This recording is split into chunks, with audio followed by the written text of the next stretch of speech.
After the U.S. purchased Alaska, why did the Aleut natives have to fight for their rights as U.S. citizens? Ancestors of modern Aleuts, migrants from Asia, settled along this sweeping arc of volcanic islands. The Aleutian chain separates the Pacific Ocean from the Bering Sea, stretching 1,300 miles west from the Alaskan Peninsula to the international dateline. Here, on the edge of tomorrow, Aleuts have lived for 9,000 years.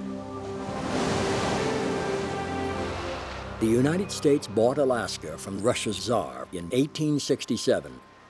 The Department of Interior, headquartered more than 4,000 miles away in Washington, D.C., assumed charge of the Aleuts, as it had other Native Americans.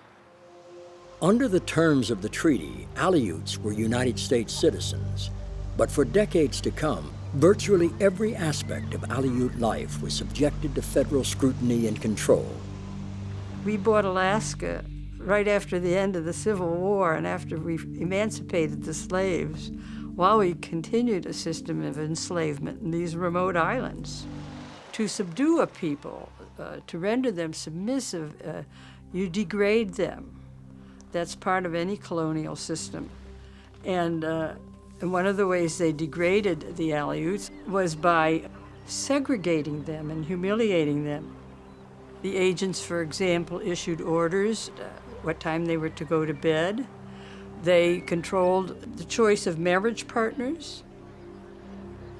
There was a recreation hall, but only the whites were allowed to use it. They were treated like dogs. And though there were some protests, nobody heard them in those years. Well into the 20th century, Aleuts would remain unheard and unseen. Then, World War II found Alaska. The United States entered World War II in Europe to stop Nazi Germany, a fascist government. Fascism is when leaders take all the power and treat certain people unfairly. And the Aleuts' lives, already a study in oppression, took an ugly turn. Around the world, GIs were fighting a desperate war against fascism. But at home, America still placed race above individual rights.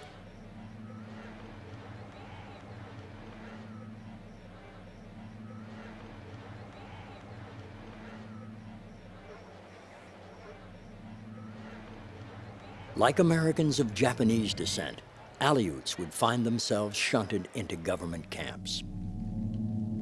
Suspected of nothing, accused of nothing, Aleuts never imagined they too would be segregated, isolated in American gulags.